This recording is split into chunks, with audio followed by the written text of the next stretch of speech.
विद्यार्थी मित्रांनो, आज आपण रसग्रहण या मुद्द्याचा सविस्तर अभ्यास करणार आहोत। आता आपल्याला माहित आहे की प्रश्न दुसऱ्यामध्ये जो ई आकडा आहे ई, त्यामध्ये रसग्रहण हे 4 गुणांसाठी आपल्याला आहे। कवितेतल्या कोणत्याही 2 किंवा 4 ओळी आपल्याला दिल्या जातात आणि त्या ओळींचं रसग्रहण करा असं आपल्याला सांगितलं जातं। मग आता प्रश्न तोच येतो की रसग्रहण करायचं म्हणजे नेमकं काय करायचं। तुम्हाला पडलेला हाच मुख्य प्रश्न आहे की रसग्रहण करायचं म्हणजे नेमकं काय करायचं। तर 4 गुणांचा असणारा हा जो भाग आहे आपण 2 भागामध्ये सविस्तर बघणार आहोत। आता मला सांगा, आपल्याला एकूण 10वी मध्ये ज्या कविता आहेत त्या आहेत 7 कविता। उत्तम लक्षण पासून सुरुवात होते आणि तू झालास मूक समाजाचा नायक या कवी ज.वी. पवारांच्या कवितेपर्यंत एकूण 7 कविता आहे आणि त्या 7 कवितांमध्ये आपल्याला कोणत्याही एका कवितेतल्या 2 किंवा 4 ओळी दिल्या जातील, त्या ओळींचं आपल्याला रसग्रहण करायचं आहे। मग आता रसग्रहण करायचं म्हणजे नेमकं काय करायचं, तर जरा आता तुम्हाला ही माहिती सविस्तर सांगतोय, छानपैकी ऐका हा। आता मला एक सांगा, आपण जेव्हा लहान होतो म्हणजे अगदी शिशु वर्गात असेल किंवा पहिल्या केजी मध्ये, दुसऱ्या केजी मध्ये असेल, अगदी पहिली, दुसरी, तिसरी, चौथी पर्यंत असेल, आपण अनेक बडबड गीत गायली असेल, ऐकली असेल, अनेक कविता पण आपण अभ्यासल्या असेल। जसं बघा की आपण लहानपणी जी गीतं ऐकतो त्यामध्ये जसं झुकू झुकू झुकू झुकू आगीन गाडी, धुरांच्या रेषा हवेत सोडी, पळती झाडे पाहूया, मामाच्या गावाला जाऊया जाऊया, मामाच्या गावाला जाऊया। आपल्याला ते गीत का आवडायचं माहितीये का? आपल्याला फक्त मामाचं गाव, ती झुकू झुकू आगीन गाडी हे चित्र आपल्या डोळ्यासमोर उभं राहायचं।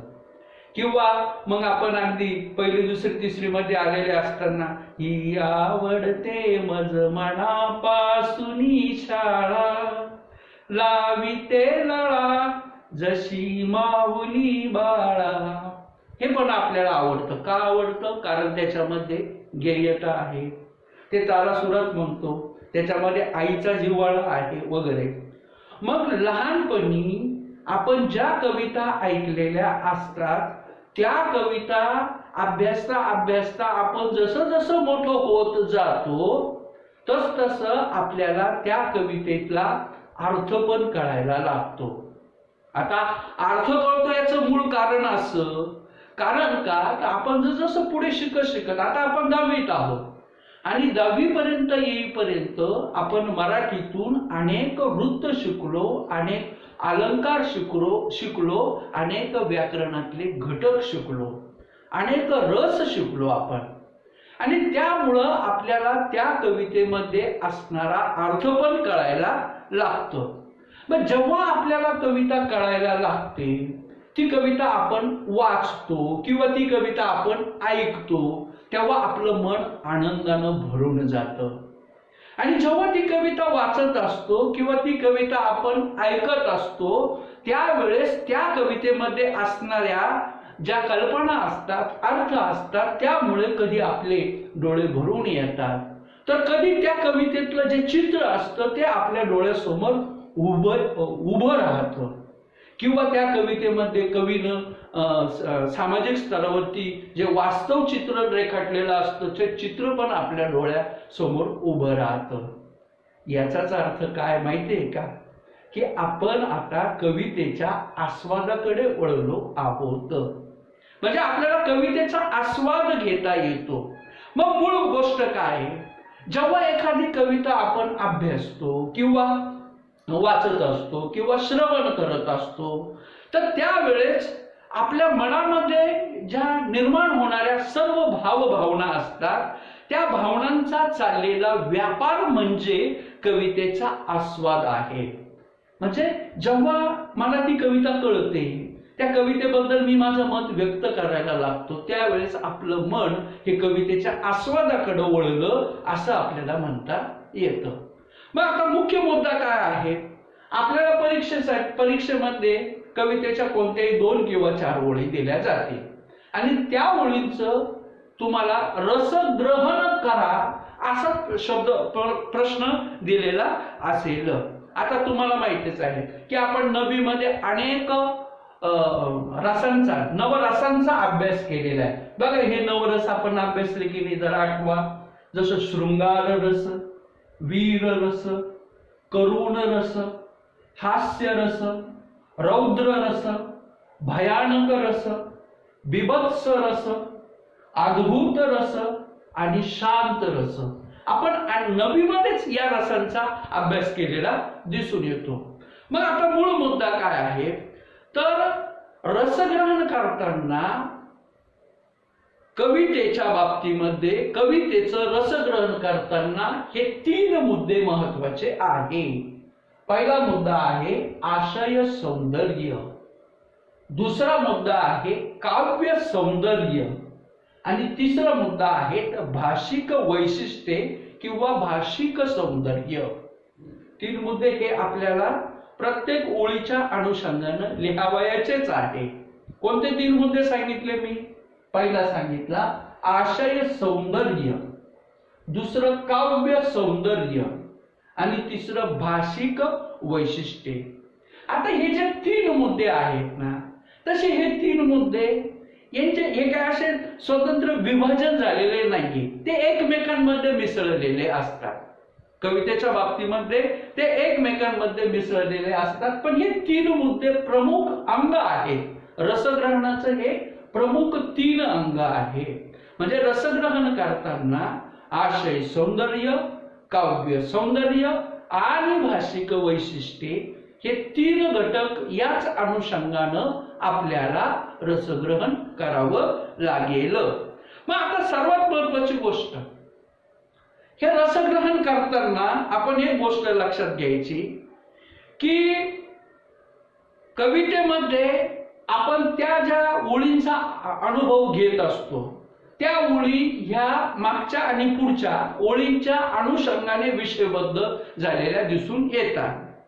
कवितेमध्ये एक गोष्ट लक्षात घ्यायची की कवितेमध्ये कवीनं वापरलेली जी कल्पना असेल त्या कल्पनांच्या माध्यमातून किंवा त्या कवितेमध्ये असलेल्या प्रतिमांमधून, त्याचबरोबर इतर भाषिक वैशिष्ट्यांमधून आपल्याला हे रसग्रहणाचे मुद्दे मांडायचे आहे.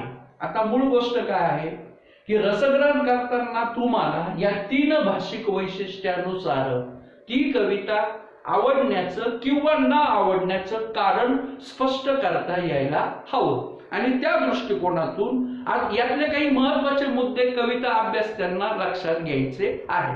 पहिला मुद्दा अजून एक कोणता लक्षात घ्यायचा की कविता अभ्यासताना काव्यामधील शब्द रमणीय अर्थ व्यक्त करतात हे पहिल्यांदा लक्षात घेतलं पाहिजे. ज्या काव्यातल्या ओळींचा आपल्याला काव्यांच्या ओळीतलं रसग्रहण करायचं आहे त्यातले शब्द रमणीय अर्थ व्यक्त करतात का, हा एक मुद्दा आहे. दुसरा मुद्दा की त्या काव्यामध्ये असणारे शब्द उत्कट भावनेचा सहज उद्रेक करतात. तिसरा घटक, शब्दांना आंतरिक लय असते तर कधी रचना तालबद्ध असते. मग जसं आता बघा की आपण सुसंगती सदा घडो, सुजन वाक्य कानी पडो, कलंकमतीचा झडो, विषय सर्वथा नावडो. इथे लय आहे, ताल आहे प्रामुख्याने, ती गोष्ट लक्षात घेतली पाहिजे. आणि या दृष्टिकोनातून आपल्याला रसग्रहण करताना हे 3 मुद्दे लक्षात घेऊनच रसग्रहण करायचं आहे. मग त्यातला पहिला मुद्दा कोणता आहे, तो म्हणजे आशय सौंदर्य. मग आता आपल्याला कवितेमध्ये आता या व्हिडिओमध्ये आपण ज्या महत्वपूर्ण काही कवितेच्या ओळींचं रसग्रहण करणार आहे त्यातली पहिली उत्तम लक्षण कवितेतल्या या 2 पहिली ही 2 ओळी आहे जनी आर्जव तोडू नये, पाप द्रव्य जोडू नये, पुण्य मार्ग सोडू नये कदाकाळी, दुसरी अपकीर्ती ते सांडावी, सत्कीर्ती वाढवावी, विवेके दृढ धरावी वाट सत्याची. दुसरं वस्तू कविता आहे, तिसरी आश्वासक चित्र कविता आहे आणि चौथी आहे भरत वाक्य कविता. आता इथे दिलेल्या या ओळींचं आपल्याला रसग्रहण करायचं आहे. मग आता रसग्रहण करताना 3 मुद्दे महत्वाचे ते तुमच्या लक्षात आले. पहिला मुद्दा आशय सौंदर्य. मग आशय सौंदर्यात काय लिहायचं असतं, तर आशय सौंदर्यामध्ये कवीचं आणि कवितेचं नाव. सर्वात जर तुम्हाला यामध्ये काव्य संग्रह माहित असेल तर सर्वात उत्तम गोष्ट, कवीचं नाव माहिती पाहिजे, कवितेचं नाव माहिती पाहिजे, कवितेचा विषय. जसं उत्तम लक्षण कवितेचा विषय काय आहे, उत्तम किंवा आदर्श व्यक्तीची लक्षणं. आश्वासन चित्र कवितेचा विषय काय आहे, स्त्री पुरुष समानता. या पद्धतीनं त्या कवितेचा विषय माहिती पाहिजे. आणि तिसरी महत्वाची गोष्ट म्हणजे मध्यवर्ती कल्पना, सेंट्रल आयडिया. त्या कवितेची मध्यवर्ती कल्पना काय आहे आणि त्या अनुषंगानं उपदेश असेल, मूल्य असेल किंवा कवितेतून एकत्रित मिळणारा अनुभव असेल, या सर्व मुद्द्यांना धरून माहिती लिहायची आहे. मुख्य म्हणजे काय सांगितलं, कवीचं नाव, कवितेचं नाव, त्याचबरोबर कवितेचा विषय आणि मध्यवर्ती कल्पना. या 4 गोष्टी जर तुम्हाला आल्या ना, त्यांची सांगड घालता आली ना, तर झालं आपलं आशय सौंदर्य क्लिअर.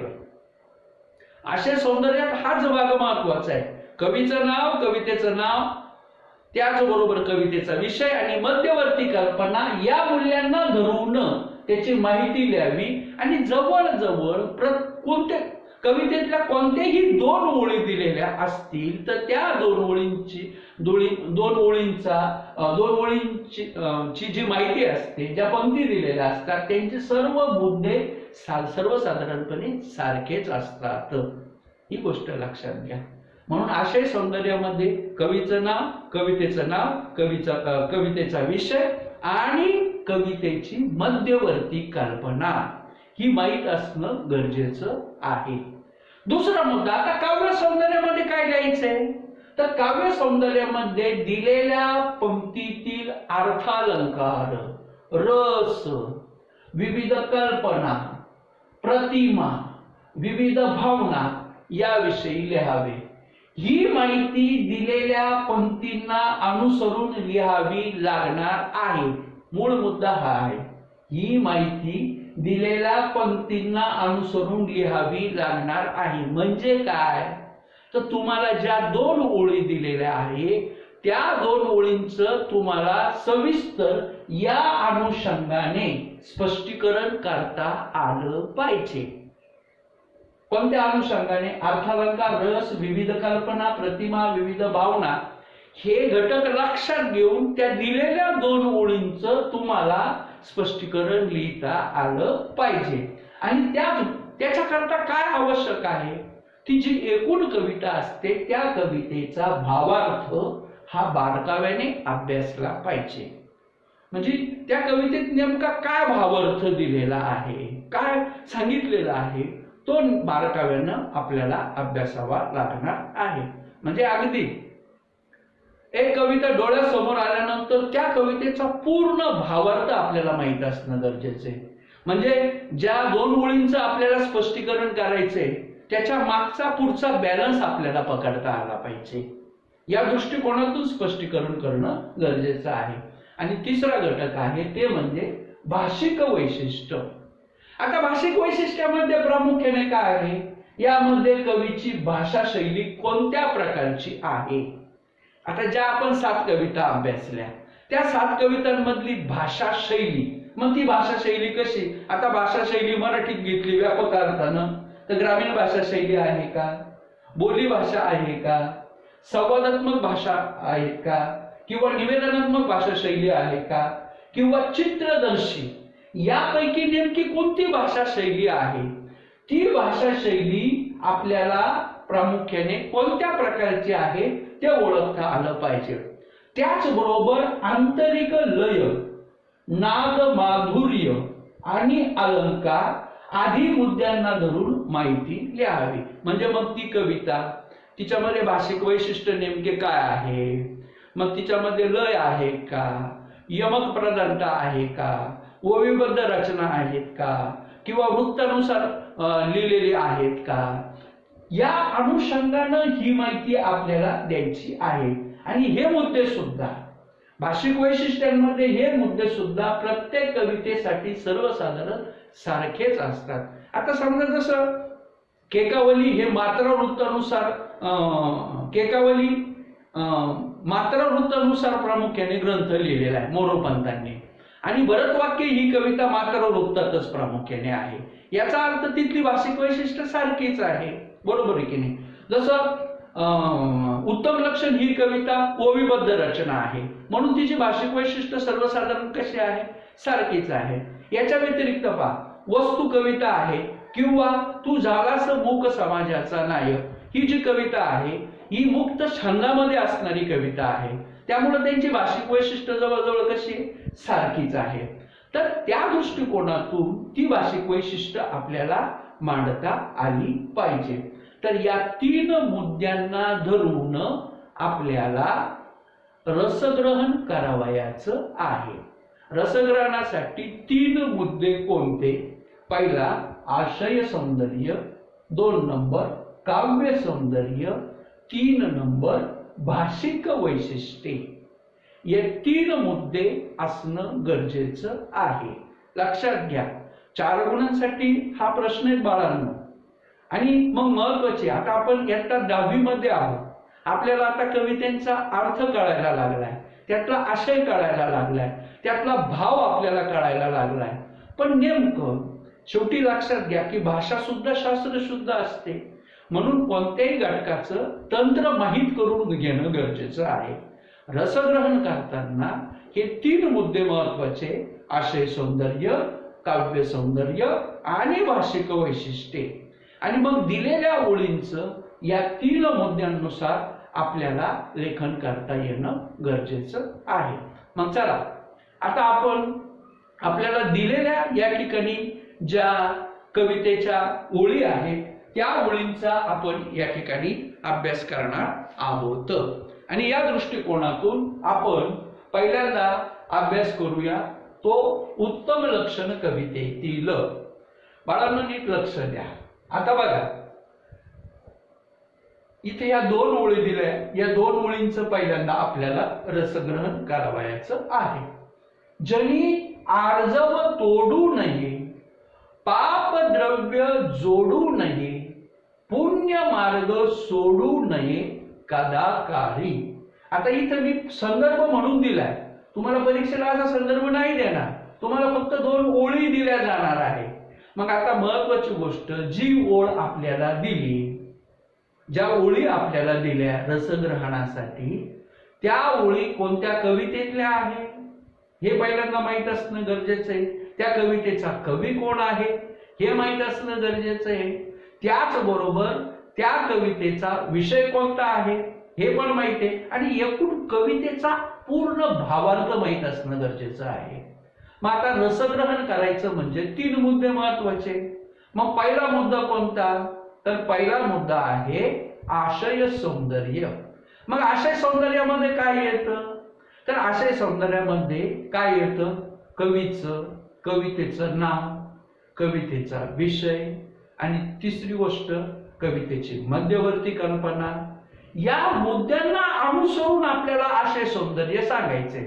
मग आता पहिल्यांदा आशय सौंदर्य आपण स्पष्ट करू. काय की उत्तम लक्षण या श्रीदास बोधातील एका समासामध्ये समर्थ रामदासांनी गुण संपन्न आदर्श व्यक्तीची, व्यक्तिमत्वाची महत्वाची लक्षणे सांगितली आहे. गुण संपन्न आदर्श व्यक्तिमत्वाची लक्षणं सांगितली आहे. त्यापैकी उपरोक्त ओळींमध्ये 3 लक्षणांचा ओहापोह गेला आहे. 3 लक्षणं, हे पहिलं, हे दुसरं आणि हे तिसरं लक्षण आहे. हे झालं आशय सौंदर्य. म्हणजे आशय सौंदर्यामध्ये कवितेचं नाव पण आलं, अगदी काव्य संग्रह पण आला, त्याचबरोबर कवीचं नाव पण आलं, कवितेची मध्यवर्ती कल्पना पण आली आणि त्याचबरोबर या 2 ओळींमध्ये 3 लक्षणांचा उहापोह पण आला. म्हणजे या पद्धतीनं आपलं आशय सौंदर्य कंप्लीट झालं. आता काव्य सौंदर्य. तर काव्य सौंदर्यात काय करायचंय आपल्याला? काव्य सौंदर्यामध्ये दिलेल्या 2 ओळींचं सविस्तर स्पष्टीकरण करायचं आहे. मग त्या दृष्टीनं कसं करता येईल? मग बघा, आता कवितेमध्ये कसं असतं, कवितेत चपखल शब्द प्रयोग वापरलेले असतात. मर्यादित शब्दांमध्ये कविता ही कवीनं शब्दबद्ध केलेली असते. आपल्याला ती सविस्तर स्पष्ट करता आली पाहिजे, त्याचं स्पष्टीकरण. मग ते स्पष्टीकरण करताना मागचा पुढचा बॅलन्स पकडणं गरजेचं आहे. मग आता काव्य सौंदर्यात काय लिहिता येईल की समाजात वावरताना व्यक्तीने कोणते आचरण करावे, म्हणजे वागावं कसं, कोणते आचरण करावे हे सांगताना संत रामदास म्हणतात की लोकांचं मन मोडू नये, लोकांचं मन मोडू नये, लोकांनी केलेली विनंती धुडकावू नये, जनी आर्जव तोडू नये. आर्जव म्हणजे विनंती. लोकांनी केलेली विनंती धुडकावू नये, उलट जनभावनांचा आदर करावा. म्हणजे एवढ्या एका ओळीचा सांगितलेला अर्थ बघा. उलट जनभावनांचा आदर करावा, तसेच वाईट मार्गाने संपत्ती जमवू नये किंवा साठवू नये, पाप द्रव्य जोडू नये. वाईट मार्गाने संपत्ती साठवू नये, कारण अशी ही संपत्ती पापाचं धन असतं.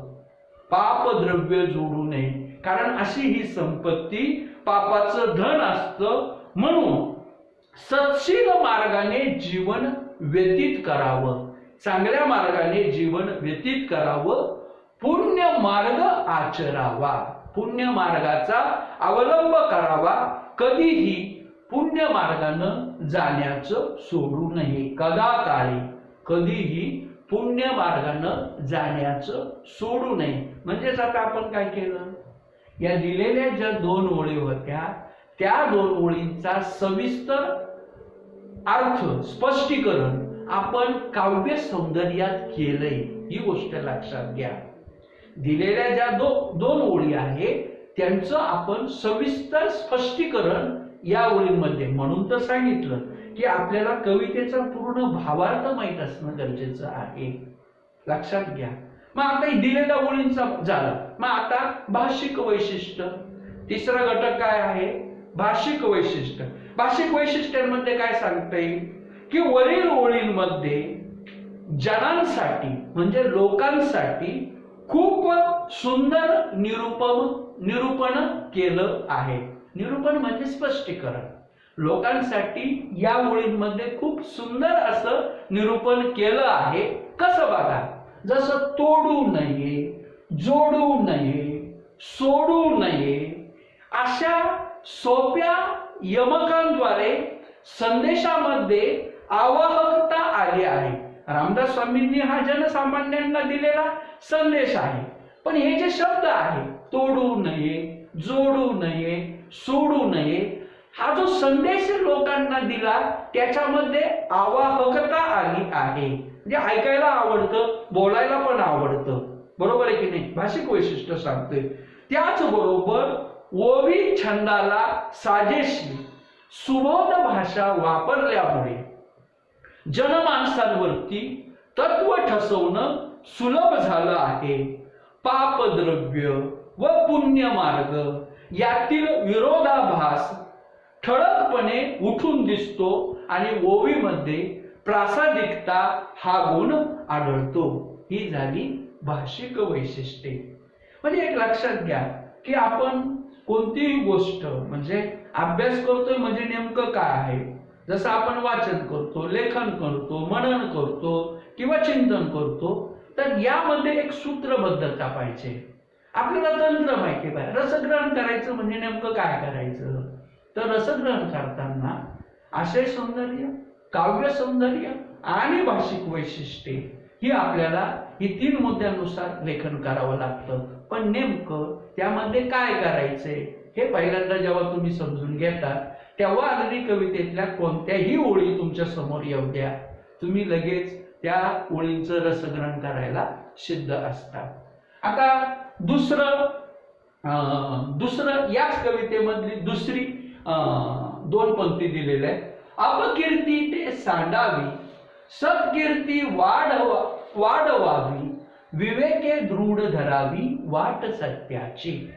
बाळांनो, एक गोष्ट लक्षात घ्या, रामदास स्वामींनी हे जे लेखन केलं हे 300-350 वर्षापूर्वीचं लेखन आहे. त्यामुळं इथे आपल्याला जे काही शब्द अनुस्वार वगैरे दिसतात त्यात बदल आज झालेले दिसून येतात. जसं वाढवावी तर आपण आता वाढवावी असं प्रामुख्याने म्हणतो. म्हणजे त्यावेळेची मराठी आताची मराठी हा फरक सुद्धा भाषिक वैशिष्ट्यामध्ये आपल्याला सांगता येऊ शकतो. अपकीर्ती ते सांडावी, सत्कीर्ती वाढवावी, विवेके दृढ धरावी वाट सत्याची.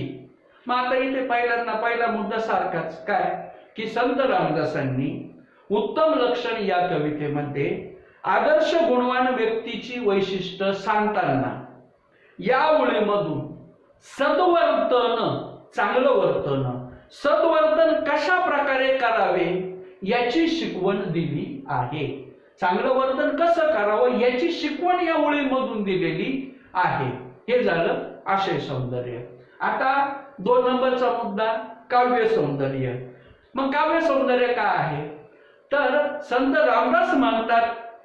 रामदास स्वामी मानतात की लोक आपल्याला दूषणं देतील, लोक आपली निंदा करतील असं वर्तन आपण कदापिही करू नये. लोक आपल्याला दोष देतील किंवा लोक आपली निंदा करतील असं वर्तन आपण कधीही करू नये.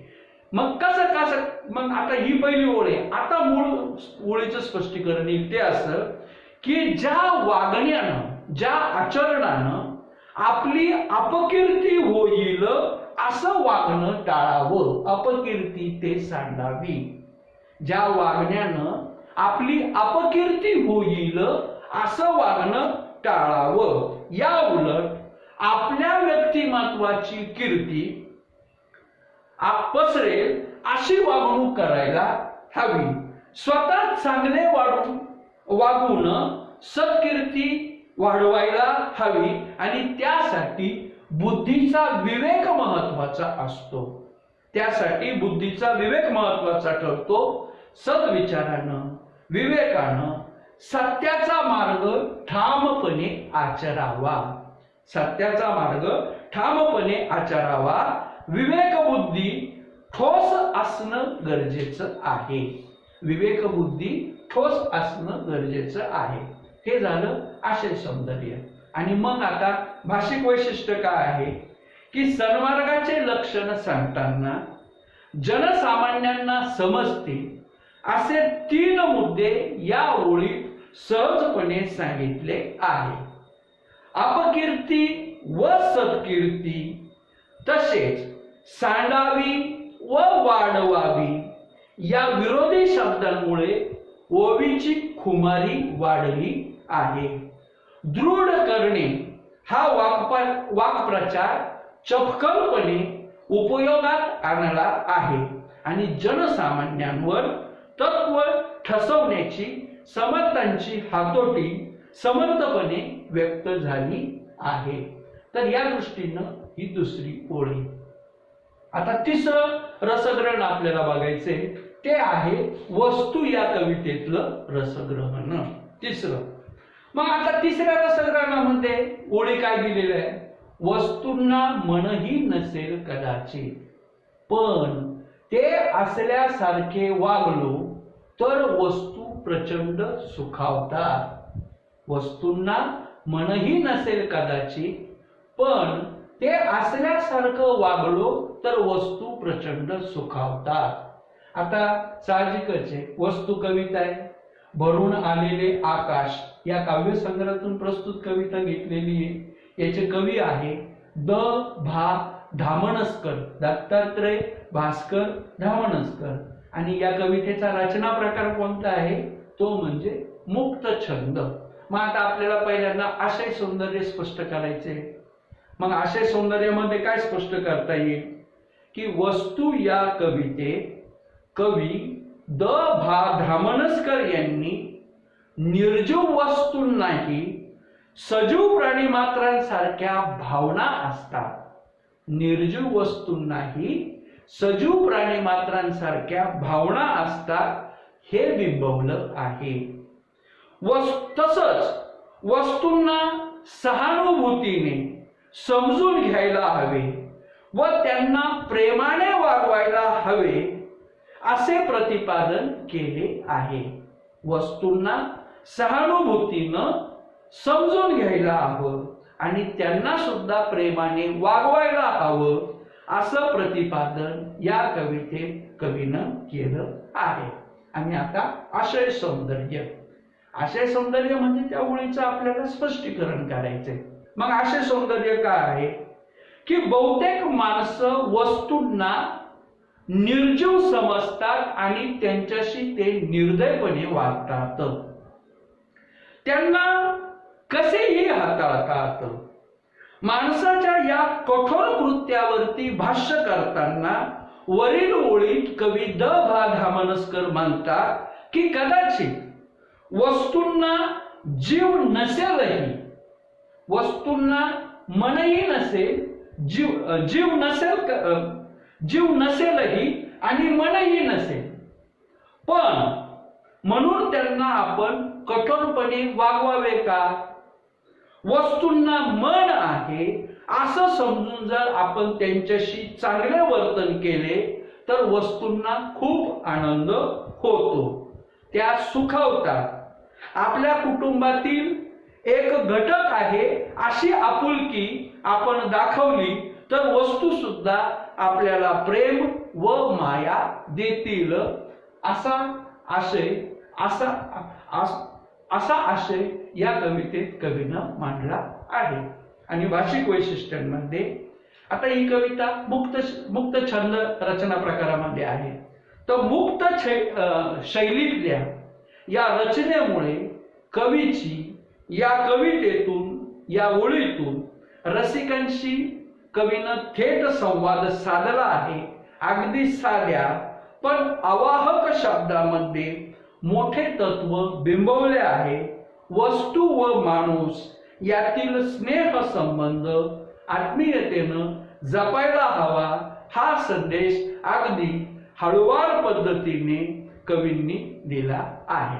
तर या दृष्टिकोनातून ही जी आपली पुढची जी कविता आहे वस्तू, या वस्तू कवितेमध्ये असणारा रसग्रहणाचा हा भाग या ठिकाणी आहे. आता आपल्याला पुढचा भाग बघायचा आहे तो म्हणजे आश्वासक चित्र या कवितेमध्ये असणारे या दोन ओळी. भातुकलीतून प्रवेशताना वास्तवात हातात हात असेल दोघांचाही. आता ही कविता आश्वासक चित्र कविता आहे, काव्यसंग्रह आहे निरर्थकाचे पक्षी, कवयित्री आहे नीरजा राजन धुळेकर आणि या कवितेचा सुद्धा रचना प्रकार आहे मुक्त छंद आणि कवितेचा विषय आहे स्त्री पुरुष समानता. मग आता या दोन ओळींचं आपल्याला रसग्रहण करावयाचं आहे. मग काय आता पहिला मुद्दा काय? आशय सौंदर्य. कवयित्री नीरजा यांनी आश्वासक चित्र या कवितेमधून स्त्री पुरुष समानतेचे भविष्यकालीन चित्र आश्वासकरित्या कसे साकारले जाईल याची दिशा खेळणारा लहान मुलगा व मुलगी यांच्या प्रतीकांतून योग्यपणे दाखवली आहे. आणि आता काव्य सौंदर्य. भातुकलीतलं जग हे स्वप्नाळू असतं. त्यातला संसार हा लुटुपुटीचा असतो. मोठेपणी प्रत्यक्ष संसारातील जबाबदाऱ्या या वास्तववादी असतात.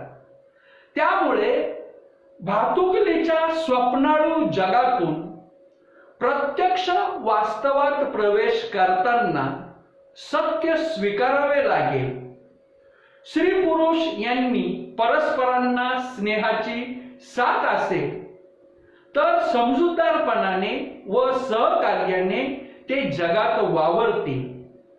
स्त्री पुरुष परस्परांची कामं मिळून करतील असे भविष्यकालीन आशावादी चित्र उपरोक्त ओळीतून साकारले आहे. आणि भाषिक वैशिष्ट्य, या ओळीतून लहान मुलांच्या खेळातून विचारगर्भ चिंतनाची प्रचिती येते. कवयित्रींनी साध्या विधानातून विचारगर्भ आशय थेट मांडला आहे. स्त्री पुरुष समानता हा अत्यंत जिव्हाळ्याचा विषय सहजपणे व्यक्त झाला आहे. भविष्यकालीन दोघांमधील सामंजस्याचे लोभस परंतु प्रगल्भ चित्र हातात हात असेल या वाक्यखंडातून प्रत्ययकारीरित्या प्रकट झाले आहे. स्वप्न आणि सत्य यांची योग्य सांगड तरल शब्दात व्यक्त झाली आहे. आणि या व्हिडिओ मधला हे तिसरं रसग्रहण आहे. सुसंगती सदा घडो, सुजन वाक्य कानी पडो, कलंक मतीचा झडो, विषय सर्वथा नावडो. आता एक गोष्ट इथं लक्षात घ्या बाळांनो. बऱ्याच मुलांचा गोंधळ काय होतोय माहिती का? माझ्या लक्षात आलं की बऱ्याच मुलांचा म्हणजे जसं भरत वाक्य कविता आणि उत्तम लक्षण कविता या दोन कवितांना इथे बऱ्याच जणांची जमलिंग होते. वास्तविक बघायला गेलं तर संत रामदासांची ही कविता आहे. या कवितेमध्ये उत्तम लक्षण सांगितलेले आहे आणि भरत वाक्य या कवितेमध्ये सुद्धा असणारा जो आशय आहे त्यामध्ये बरंच साम्य असल्यामुळं मुलांना असं वाटतं की व या ओळी सुद्धा उत्तम लक्षण म्हटल्या असाव्या. असं नाही. तर हा फरक पहिल्यांदा लक्षात घ्या. भरत वाक्य कवितेतल्या या ओळी आहे. केकावली हा काव्यसंग्रह आहे कवी मोरोपंतांचा आणि कवी मोरोपंतांनी ही जी कविता लिहिलेली आहे तिचा रचना प्रकार आहे मात्रा वृत्त. मात्रा वृत्तानुसार प्रामुख्याने ही कविता लिहिलेली आहे. मग आता आशय सौंदर्य स्पष्ट कसं करणार? तर केकावली या काव्य ग्रंथाची समाप्ती करताना उपसंहार म्हणजे शेवट, उपसंहार म्हणून भरत वाक्य काव्य रचना कविश्रेष्ठ मोरोपंतांनी लिहिली आहे. तना मनातील दुर्गुण जाऊन सद्गुण कोणते व कसे अंगीकारावे याबाबत देवाकडे अर्थ प्रार्थना कवीनं केली आहे.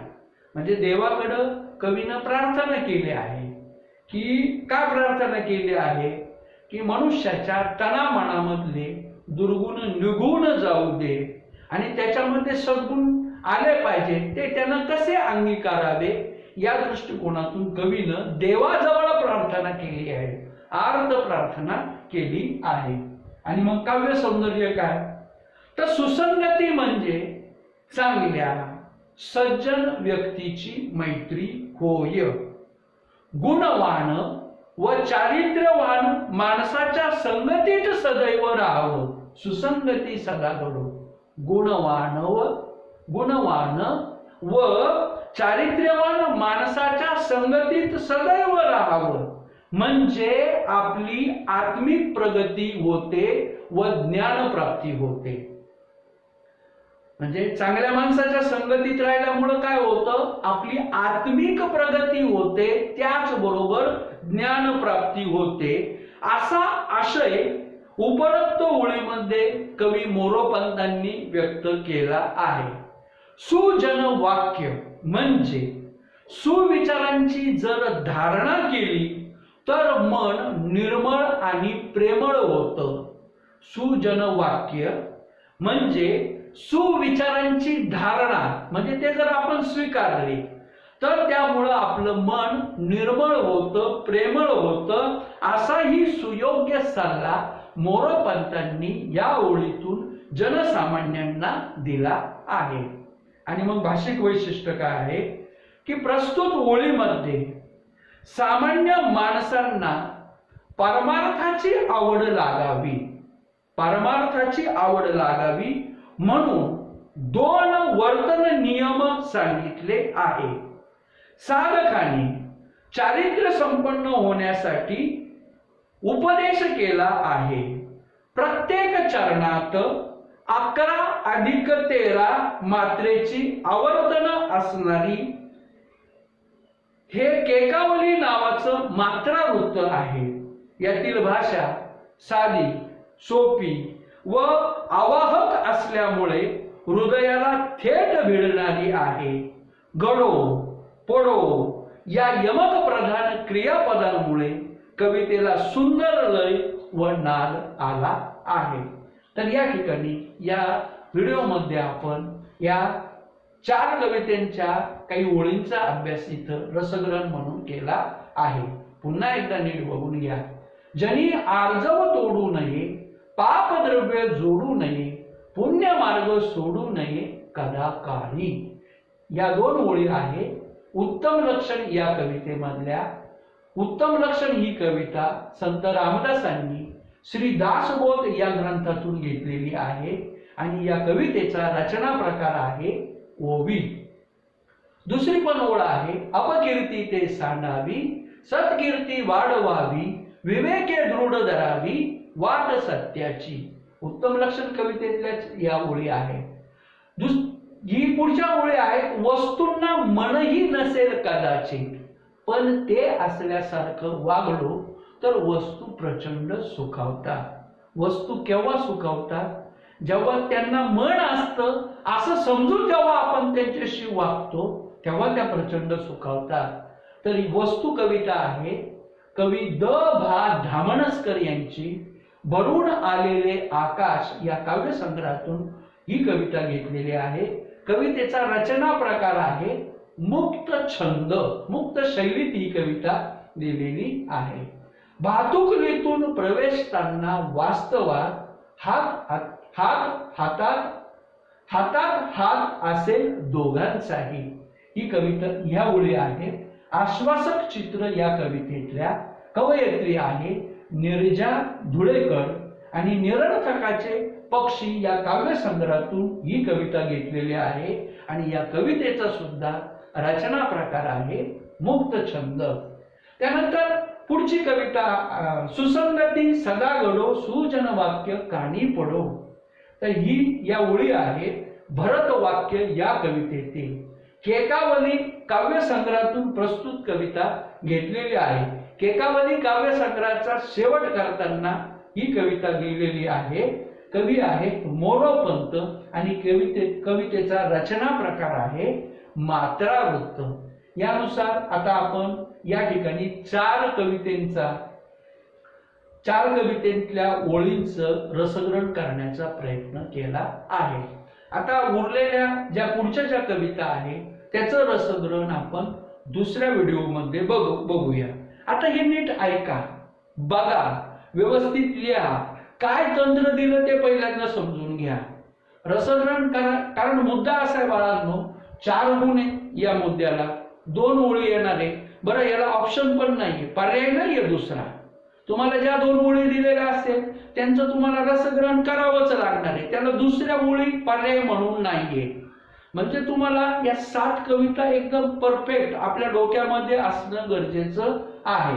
मग आता लक्षात ठेवा की आपल्याला रसग्रहण करायचं म्हणजे नेमकं काय करायचंय. तर कोणत्याही ओळीचं रसग्रहण करताना पहिल्यांदा आशय सौंदर्य लिहायचं. आशय सौंदर्यामध्ये कवीचं नाव, कवितेचं नाव, कवितेचा विषय आणि कवितेची मध्यवर्ती कल्पना हे घटक महत्वाचे आहेत. काव्य सौंदर्य स्पष्ट करायचं म्हणजे काय? दिलेल्या ज्या 2 ओळी आहेत त्या 2 ओळींचं सविस्तर स्पष्टीकरण करायचं आहे. आणि तिसरा मुद्दा भाषिक वैशिष्ट्य.